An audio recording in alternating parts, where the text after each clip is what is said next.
Yo les amis, j'espère que vous allez bien. Aujourd'hui, j'aimerais prendre le temps de discuter avec vous parce que déjà ça fait longtemps. Ça fait longtemps que j'ai pas filmé, surtout parce que j'ai eu tout l'entraînement au Kenya, il y a eu Valence derrière. Aujourd'hui, c'est pas une vidéo pour parler de Valence malheureusement. Je pense que j'en parlerai mi-janvier parce qu'il y a beaucoup de choses à dire et j'ai envie de prendre le temps de vous faire une vidéo récap en fait sur toute l'année et sur ce qui n'a pas été et sur ce qui a été aussi parce qu'il y a eu des choses positives durant l'année. Aujourd'hui, j'ai plus envie de prendre le temps pour vous parler du contenu qu'on a fait en 2025, du contenu qu'on va faire en 2026 et un peu vous exposer mon point de vue parce que j'ai envie de changer certaines choses. Je pense qu'on a fait certaines erreurs en 2025, donc on va évidemment parler du positif et du négatif, vous exposer un peu les faits, mon ressenti, etc. Et j'aimerais bien aussi avoir votre avis sur tout ce que je vais dire dans cette vidéo. En vrai, je suis très curieux, c'est vraiment le moment de me donner votre avis, même si vous n'êtes pas d'accord avec moi, au contraire, c'est enrichissant. C'est ça le topo.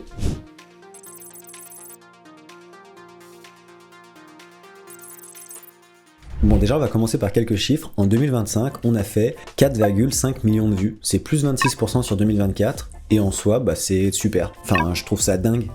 C'est des chiffres comme ça, on se rend pas compte. Et pourtant, je suis une toute petite chaîne. Mais ça me fait énormément plaisir de voir que y a toujours de l'intérêt. Parce qu'au final, les vidéos, je les fais pour vous. Même si je prends grave du plaisir. Si vous ne les regardiez pas, je perdrais vite la motivation. Et on s'impliquerait pas comme ça dans la chaîne avec Jérémy, le monteur, puis toutes les autres personnes qui mettent sur les vidéos. Au total, vous avez regardé 1,1 million d'heures de vidéos sur la chaîne. À peu près comme en 2024. Plus d'1 million d'heures, c'est incroyable. On a sorti 19 vidéos YouTube et 21 podcasts et on a aussi publié 18 shorts. Alors c'est pas énorme, on a été un peu feignant sur les shorts. Et en même temps, vous le savez, c'est pas mon format préféré les shorts. Je préfère les formats longs, mais voilà, on se force un peu à en faire parce que c'est important. Donc en tout, 40 vidéos, c'est 11 vidéos de plus qu'en 2024 et 17 de plus qu'en 2023. Alors est-ce que je suis content de ces chiffres? Alors globalement oui, parce que ça montre qu'il y a toujours de l'intérêt sur la chaîne et c'est le plus important. Et aussi parce que je suis très fier de certaines vidéos. Il y a vraiment eu quelques bangers cette année. Et en plus, ces vidéos qui ont très bien marché, elles font partie de mes vidéos préférées et de celles que j'ai préféré écrire aussi. Du coup, voici le top 4 des vidéos qui ont le mieux marché cette année, avec en première place évidemment l'analyse du plan de Étienne Daguinos. J'avais adoré analyser son plan, c'était incroyable. J'espère pouvoir le refaire très vite, soit avec son plan, soit avec le plan d'un autre athlète de son calibre, parce que c'est des formats qui marchent bien, c'est du 10 km, ça parle à tout le monde. Étienne Daguinos c'est un super élite, mais il a une formule d'entraînement qu'on peut vraiment répliquer à tous les niveaux. Il fait pas tant de volume que ça, il fait beaucoup de choses différentes dans son entraînement, des côtes, du truc, enfin bref, je vais pas vous reparler de Daguinos, vous avez vu la vidéo, mais moi j'ai adoré cette vidéo et je suis content qu'elle vous ait plu aussi. Ensuite, il y a eu la vidéo sur le café, forcément, c'est des vidéos qui sont un peu, je me révolte, j'essaye de casser certains mythes, parce qu'au final, on pense que le café c'est bon pour tout le monde. Dans la vidéo, je dis que pas forcément. Pour certains, oui, mais pour moi, il semblerait que ce soit pas adéquat. Puis c'est une vidéo qui mélange émotion et science, et en général, ça marche bien. En tout cas, moi, j'ai adoré. Et je suis content qu'elle ait bien marché. Ensuite, il y avait une vidéo sur un format qui marche bien, c'est les séances. Là, c'était sur le 5 km, c'était ce qui manquait à faire. Bon, ça, c'est des vidéos qui marchent toujours parce que je pense que vous aimez bien avoir des idées de séances. Vous pouvez les adapter pour votre niveau. Vous pouvez juste prendre de l'inspiration aussi. Donc c'est des vidéos faciles qui se regardent bien. Et la dernière, c'était une vidéo qui m'a un peu surpris parce que c'est pas la vidéo sur laquelle j'avais le plus travaillé par rapport à d'autres, mais elle vous a vraiment plu parce que je pense qu'elle partait un peu d'un besoin de comprendre comment planifier sa semaine et que pour une fois, je m'adressais aussi un peu plus aux débutants. Et c'est vrai que ma chaîne, elle s'adresse quand même beaucoup aux amateurs plus, aux gens qui ont déjà des bonnes connaissances. Et dans cette vidéo, j'ai peut-être un peu plus repris les bases et donc ça montre que il y a des gens qui sont prêts à écouter des vidéos où je parle peut-être moins à des techniciens. En tout cas, j'avais beaucoup aimé faire cette vidéo et encore une fois, je suis content qu'elle vous ait plu. Au niveau des podcasts, comme je vous disais, il y en a eu 21 et le podcast qui a le mieux marché de l'année, c'est le podcast avec Nouchka. On est quand même sur du 3h20. Enfin, je m'excuse pour tous ceux qui n'ont pas le temps, c'est long 3h20, je le sais. Je suis content qu'il ait bien marché parce que pour le coup, Nouchka, on avait eu de la difficulté à la voir parce que elle est très occupée, nous aussi. Mais finalement, ça s'était fait à Barcelone et le podcast avait vraiment bien marché. Et je pense que c'est devenu un peu une référence, ce podcast-là, et évidemment Nouchka, sur la nutrition d'endurance. Si j'ai un athlète qui veut en savoir plus sur la nutrition, je le renvoie sur le podcast, ou vous pouvez aller acheter le livre de Nouchka qui est très bien aussi. Après, il y avait eu le podcast avec Mousse, il y avait eu celui avec JB qu'on a sorti très récemment et qui est déjà notre 3e podcast qui va très certainement dépasser celui de Mousse. Et j'avoue, je suis un peu surpris. Je pensais pas que le podcast avec JB vous plairait autant. Et ça prouve que des gens qui ne sont pas vraiment connus peuvent récolter beaucoup de vues de par leur expertise expertise, et c'est ça le but de notre podcast aussi, c'est pas juste de jouer sur inviter des célébrités pour récolter des vues, mais valoriser une certaine compétence chez des scientifiques, des chercheurs, des coachs, voire des athlètes, et vraiment très content parce que ça a été une magnifique rencontre avec JB. Et ensuite, aux places 4, 5, 6, début de l'année, on était allé à Aix-en-Provence pour faire un podcast avec Nicolas Navarro, Florian Hott et Jérémy Cabadet. C'était une série très axée course longue distance, marathon, voire 100 km, et je crois qu'elle vous avait bien plu aussi cette série, moi en tout cas j'avais adoré. Et d'ailleurs depuis ce podcast, on s'entend très bien avec Nico et Flo, et ça nous arrive souvent de se voir sur les courses et tout. D'ailleurs n'hésitez pas à me dire quelles vidéos vous ont le plus marqué cette année. Moi ça m'aide un petit peu à planifier les vidéos pour 2026, et aussi celles que vous avez moins aimées, c'est ok, je suis ouvert à la critique, vous pouvez me critiquer. Et en parlant de critique d'ailleurs, il y a eu une vidéo qui était un peu plus controversée cette année, la vidéo où j'explique pourquoi j'arrête Morten. Alors, si c'était à refaire, je pense que je le referais pas, ou pas comme ça en tout cas. Je pense que j'ai fait une erreur, et je comprends qu'il y ait quelques personnes qui se soient senties un petit peu abusées ou trahies dans les commentaires, hein. Je pense que c'est une de mes vidéos depuis le début de la chaîne où il y a eu le plus de backlash. Alors, ça reste que c'est une minorité de personnes, mais ça veut pas dire qu'il n'y a pas beaucoup de gens qui ont ressenti la même chose, parce que les gens vont pas forcément l'écrire. Et en fait, je pense que le problème de cette vidéo, c'est que c'est à la fois une vidéo scientifique, je pense que le côté scientifique, il est intéressant, je l'avais beaucoup bossé sur les glucides et compagnie, mais c'est aussi une collaboration commerciale, puisque je signe un contrat avec NAC en 2025, et j'explique pourquoi je quitte Morten dans la même vidéo. Mais du coup, et je comprends maintenant ce que vous vouliez dire par là, c'est compliqué d'être objectif quand il y a une marque qui nous donne de l'argent pour utiliser ses produits. Et même si je pense tout ce que j'ai dit dans la vidéo, que Morten ça me convenait plus, et ben j'ai pas essayé toutes les marques de nutrition, toutes les marques de gel non plus. Donc il aurait probablement fallu faire 2 vidéos séparées, une vidéo sur pourquoi j'arrête Morten, puis des faits scientifiques, ou alors une autre vidéo sur pourquoi je vais avec NAC et des faits scientifiques.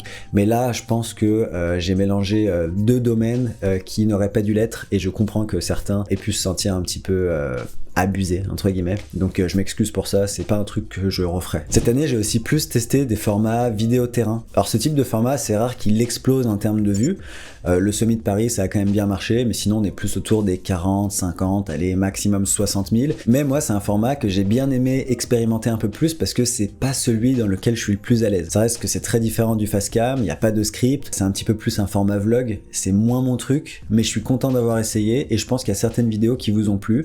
Moi je pense que mon coup de cœur parmi ces vidéos-là, c'est la vidéo avec JB sur la muscu. J'ai pris beaucoup de plaisir. C'était aussi une vidéo très longue, mais j'ai eu des bons retours sur celle-là. Dites-moi si c'est des vidéos que vous avez envie de voir plus, parce qu'en 2026, je suis pas certain d'en refaire beaucoup. Peut-être que j'en referai une ou deux si j'ai des opportunités, mais c'est pas le format que je vais le plus explorer en 2026, ça c'est clair. Et on a aussi, malheureusement, parce qu'il en faut toujours, quelques flops. Alors quand je dis des flops, c'est pas catastrophique, mais par rapport au stade de la chaîne, bah, c'est pas fou. J'ai eu la vidéo que j'ai sortie en début d'année d'ailleurs sur les 10 moments 2024 qui m'ont le plus marqué, et l'anecdote avec cette vidéo c'est drôle parce que j'en avais pas parlé à Pauline quand je l'ai faite cette vidéo, parce que voilà, je l'ai fait sur un coup de tête, puis ensuite on a vu qu'elle avait un peu floppé, puis Pauline m'a dit mais t'es pas topito en fait, c'est pas ton truc de faire des top 5, top 10 des plus gros bateaux, top 10 des avions les plus rapides du monde.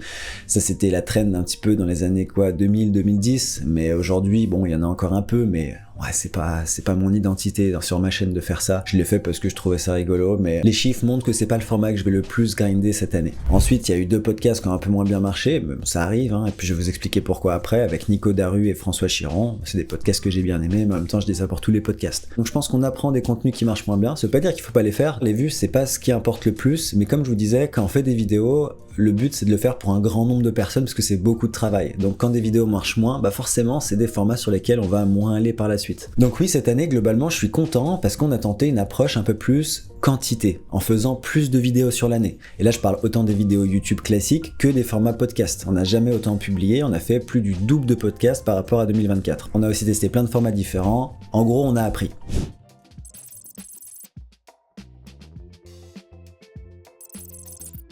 Pour autant, si c'était à refaire, je ferais les choses autrement. Parce qu'en fait, ce que j'ai réalisé cette année, c'est que l'approche quantité, elle me correspond pas vraiment en fait. Déjà d'une part parce que mon but, comme vous le savez, c'est de faire du haut niveau dans les 3, 4, 5 prochaines années. J'ai envie de courir le plus vite possible sur marathon, la barrière des 2h10, et pourquoi pas 2h09, 2h08, 2h07, on verra, j'en sais rien. Mais j'ai envie de me donner toutes les chances pour pouvoir vraiment aller le plus vite possible sur marathon.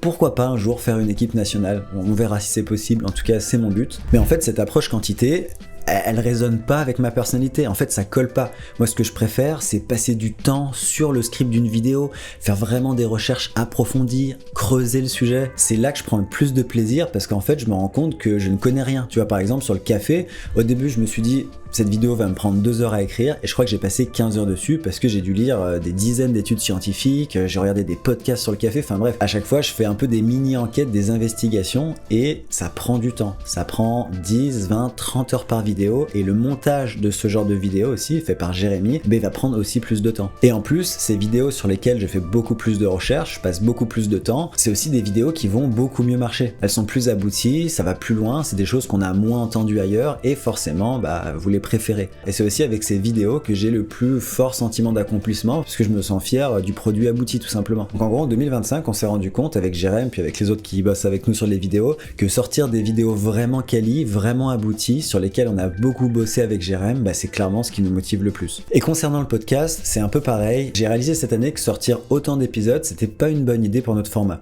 Pourquoi ? Déjà parce que c'est un format vraiment long, voire très long, on parle quand même de 3h20 avec Nouchka, ça demande donc beaucoup de temps et d'investissement de votre côté et c'est pas le format non plus le plus léger d'internet, on va quand même bien en détail dans les épisodes, ils sont souvent techniques, il faut être vraiment focus aussi quand on l'écoute si vous voulez retenir certaines choses. Si on écoute d'une oreille, on va passer à côté de beaucoup de détails importants et je sais d'ailleurs qu'il y a pas mal de bons élèves parmi vous et que vous êtes nombreux à prendre des notes pendant les podcasts. Et justement parce que ces épisodes de podcast ils vous demandent autant de vous, ils devraient rester très qualitatifs avec des super invités à chaque fois, de bons concepts et surtout ils devraient être plus rares. En fait l'idée ce serait que chaque sortie d'un nouvel épisode du podcast ce soit un petit événement. Et là avec 21 épisodes sur l'année 2025, c'était juste trop. On parle quand même de 52 heures d'interview, je pense que j'en ai cramé certains. Après ce qui est sûr c'est que je vais pas abandonner le format long, au contraire je pense que prendre le temps de creuser les sujets en profondeur c'est trop important et en plus c'est ce qui me plaît perso. Pour info en 2025 un épisode de podcast il faisait en moyenne 2h30, c'est mon chrono à Valence soit dit en passant,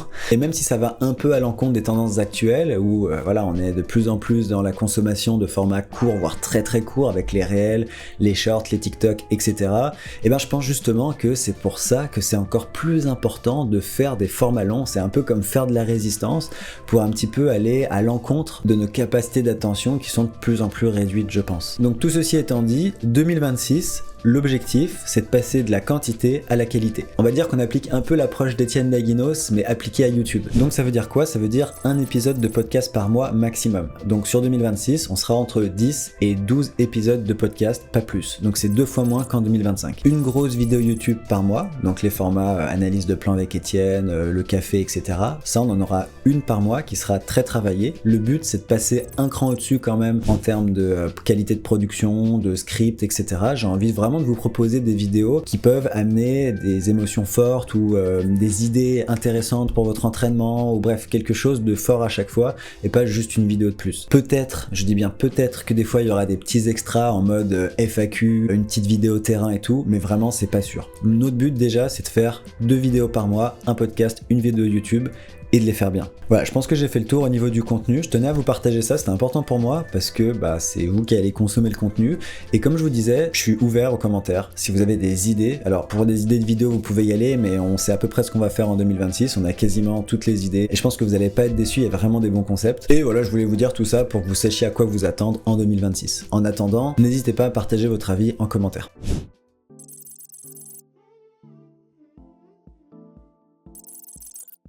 Et je voulais aussi terminer cette vidéo en vous parlant un tout petit peu du coaching. Alors, cette année, autant les résultats qu'on a eu en termes de contenu, ils ont été bons, mais ils ont été très similaires à 2024. Par contre, en 2025, en termes de coaching, ça a littéralement explosé. Je pense qu'on est passé de quelque chose comme 200 athlètes à bientôt 800. Donc là, on s'approche des 800 athlètes Runwise. On a maintenant 30 coachs. Notre dernier en date, c'est Thomas. Bienvenue Thomas. On a fait des très grosses semaines. Je pense qu'il y a 2 semaines, on a eu 46 demandes en une semaine. Et autant c'est génial parce que y a beaucoup de gens qui sont intéressés par prendre un coaching chez nous et on travaille fort pour ça, donc c'est top. Par contre, le problème, c'est qu'on commence à avoir des difficultés à trouver des bons coachs.